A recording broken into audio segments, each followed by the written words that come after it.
नमस्कार दोस्तों, मैं संदीप प्रजापति आप सभी का एक बार फिर से इस सेशन में आप सभी का स्वागत करता हूं। आज हम बात कर रहे होंगे बीएससी बीएड सेकेंड ईयर के ऑप्टिक्स वाले पेपर के बारे में। और ये शायद पहला वीडियो रहेगा ऑप्टिक्स वाले पेपर से रिलेटेड।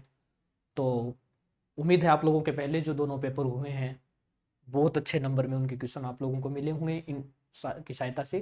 क्योंकि मैं बीच बीच में आप लोगों को ये वीडियो के माध्यम से बता भी दूंगा कि कौन सा क्वेश्चन आया है कौन सा नहीं आया है। क्योंकि ये वीडियो जो है हम पहले रिकॉर्ड कर रहे होंगे, पेपर आप लोगों के बीच में हो रहे होंगे, तो इसलिए आपके सभी पेपर से पहले ये रिकॉर्डिंग हो चुकी होगी। तो मैं उम्मीद ही कर रहा हूँ, बाकी आप लोगों को कितने क्वेश्चन आएंगे हम कोशिश करेंगे बीच बीच में आप लोगों के वीडियो के माध्यम से ये समझा सके। और मुझे ऐसी उम्मीद है कि बहुत अच्छी संख्या में आप लोगों के इसमें से क्वेश्चन मिल जाएंगे बिल्कुल डिटो। तो चलिए बातचीत करते हैं। आज हम बात कर रहे होंगे बीएससी जो थर्ड ईयर है, बीएससी बीएड थर्ड ईयर,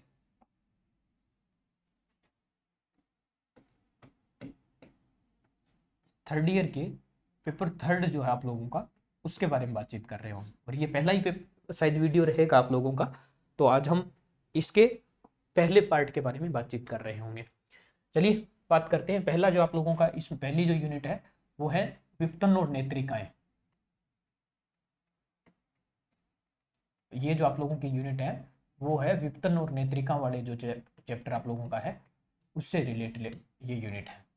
तो विपतन आप लोगों को पता है, ये जो कमियां उसमें आती हैं प्रतिबिंब में उसको विपतन बोला जाएगा। और नेत्रिका अलग अलग नेत्रिका जो प्रकाशिक उपकरण है उसकी सहायता से। चलिए पहला क्वेश्चन आप लोगों का, कोमा विपतन को डिफाइन करना आप लोगों को। भाई कोमा विपतन क्या होता है उसको डिफाइन करना है। कुछ छोटे छोटे पॉइंट हैं उनको डायरेक्ट मैंने डाला है। दूसरा पॉइंट इसमें है अबिंदुकता क्या है, इसको परिभाषित करना है। तो कोमा विपतन क्या है इसको परिभाषित करना है, बिंदु अबिंदुकता क्या है इसको परिभाषित करना है। और तीसरा क्वेश्चन है अविप्तीय बिंदु क्या है, इसको परिभाषित करना है। और नेत्रिकाएं क्या है। तो ये चार छोटी छोटी डेफिनेशन है। मुझे ऐसी उम्मीद रहेगी आप लोगों को बहुत अच्छे से ये चीजें पहले से भी आती होंगी। ज़्यादा मैं टाइम नहीं लूँगा आप लोगों का, ज़्यादा एक्सप्लेनेशन में इनका टाइम वेस्ट नहीं कर रहे हैं, क्योंकि उम्मीद है ऐसी आप लोगों को ये परिभाषाएं अच्छे से आती होंगी। फिर भी अगर नहीं याद है तो एक बार इन बिंदुओं के माध्यम से आप लोग अच्छे से देख लेना, एक बार देख लोगे तब याद हो जाएगी। नॉर्मल परिभाषा है वो आप लोग याद भी कर सकते हो। पहला है इसमें क्वेश्चन, ये कर्म नियम फर्मा है। हालांकि ये हमारे सिलेबस में नहीं है, सिंपल जो बीएससी है उसमें है, लेकिन फिर भी कई बार पूछा जाता है इसमें बार बार। तो कम से कम इसकी डेफिनेशन जरूर याद कर लेना। पहला इसमें क्वेश्चन है कि फर्मा नियम क्या है, इससे परावर्तन और अपवर्तन नियमों की व्याख्या करनी है। परावर्तन और अपवर्तन नियमों की क्या करनी है, व्याख्या करनी है।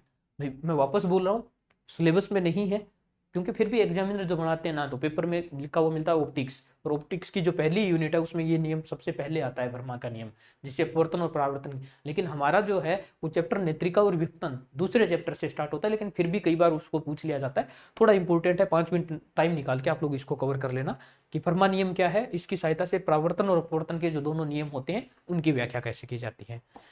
चलिए नेक्स्ट है रेमसडेन और हाइगेन नेत्रिका। ये दो नेत्रिकाएं आप लोगों के सिलेबस में है, रेमसडेन और हाइगेन नेत्रिका। इन दोनों में अंतर पूछा गया है यहाँ से।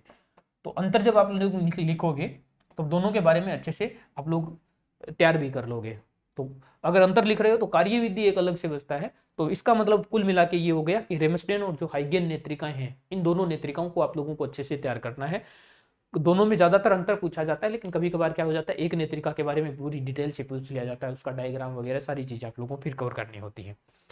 चलिए नेक्स्ट क्वेश्चन है गोलीय विपतन, ये सी सेक्शन का है। गोलीय विपतन और वर्ण विपतन क्या है। तो इसमें विपतन जो मैंने स्टार्ट में लिखा था उसमें दो प्रकार के विपतन होते हैं। एक प्रकार, पहला प्रकार होगा उसका वर्ण विपतन, दूसरा प्रकार उसका होगा गोलीय विपतन। इन दोनों विपतन को आप लोगों को क्या करना है, पहले तो परिभाषित करना है, फिर इनको कम कैसे किया जा सकता है या दूर कैसे किया जाता है, दोनों की अलग अलग विधियां हैं। तो अगर सी सेक्शन में पूछा जाता है तो उम्मीद यही रहेगी कि एक विपतन दोनों में से पूछा जाएगा, लेकिन आप लोगों को कवर दोनों ये कर लेने हैं कि वर्ण विपतन और गोलीय विपतन क्या है, इनको अलग अलग दूर करने की क्या क्या विधियां होती हैं।